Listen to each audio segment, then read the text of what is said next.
Welcome, you magical and delicious human, to episode 13 titled Fan of the Pan.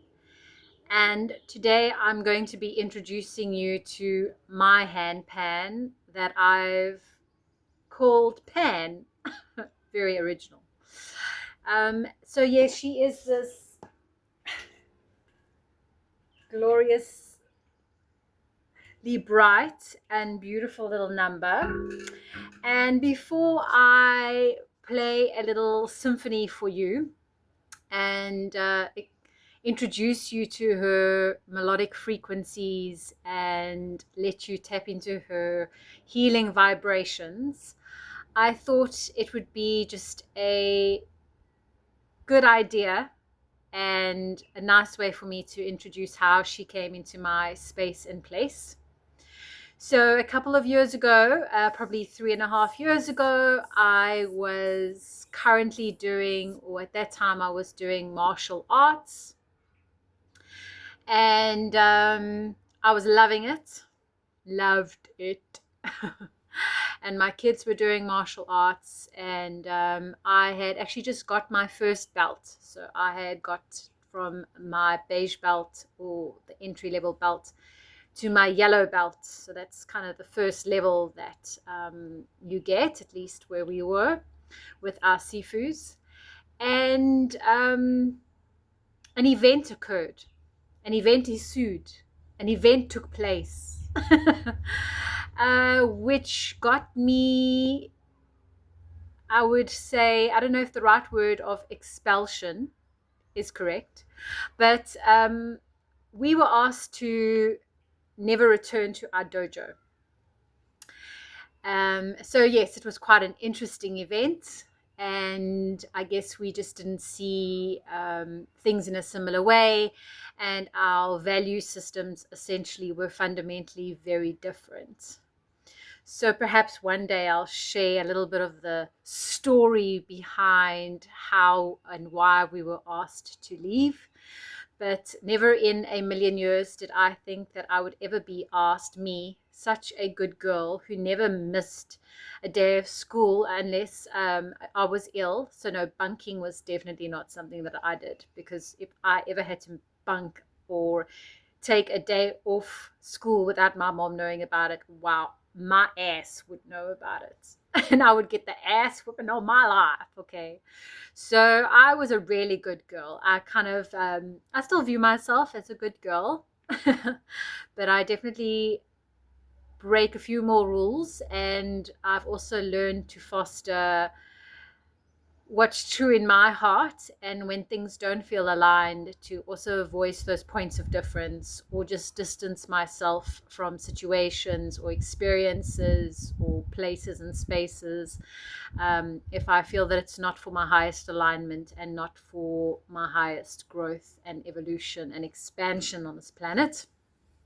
So yes, so the pan came to me at a time that was really painful, because of my, even though I was there for such a short period of time, I really did learn to just rise in love with the practice of martial arts. And a caveat, and putting it out there, just sowing the seed, is I trust and pray that one day this beautiful practice will find me again with the right sifus and in the right dojo. But yes, as it stands now, I am mastering the handpan. So I acquired the handpan soon after that as a form of healing and as a form of mastering something new and different. Playing musical instruments is definitely not something that I grew up with in my home, and it's something that I've never really been exposed to beyond using my vocal cords. So I was really excited. I saw a couple of people playing it on social media platforms, and I got to hear the magnificent David Martin's playing, and it really spoke to me, and it invoked something within the essence of my being and my soul. And I was just more curious than anything to find out what this was about. So I just invested in one, having never played one before.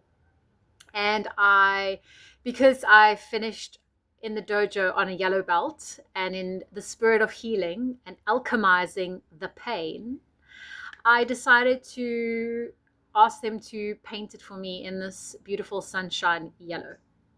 And it's the same color as this channel.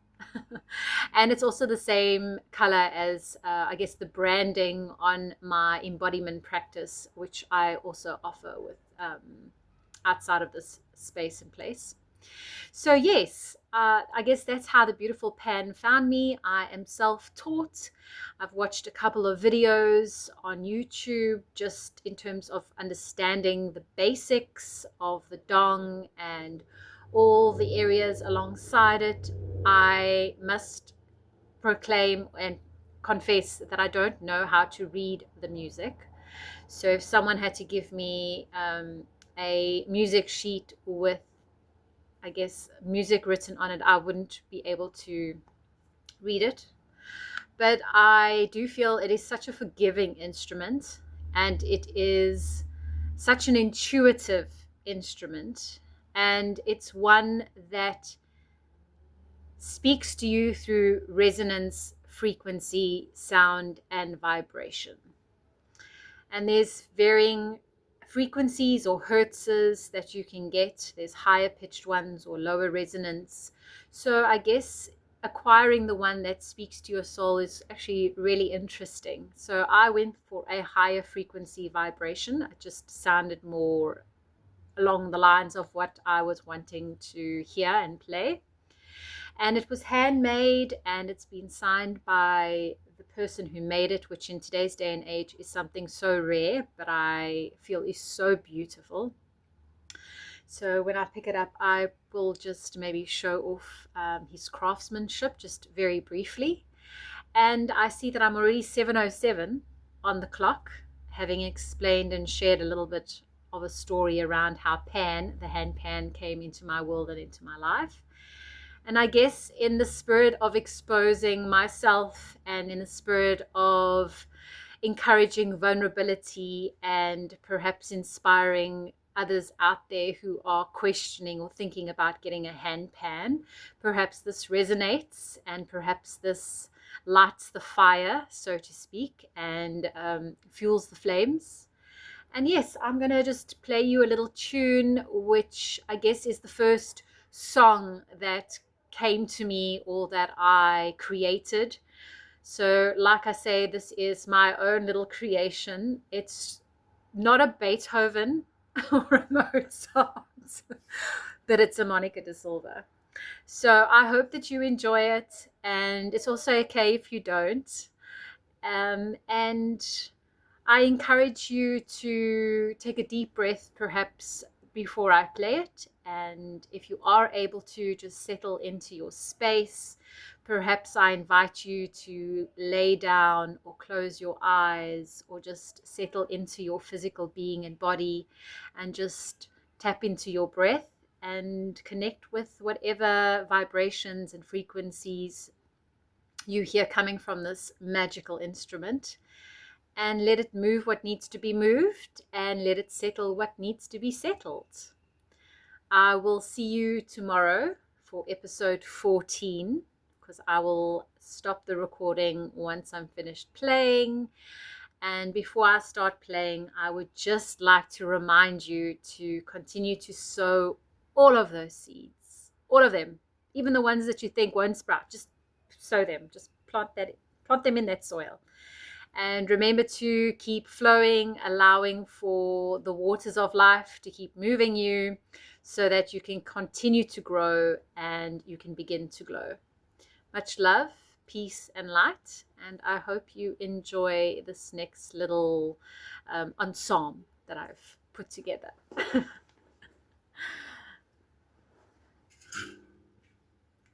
So let's see if I can find the name. So I think it's David Parkinson.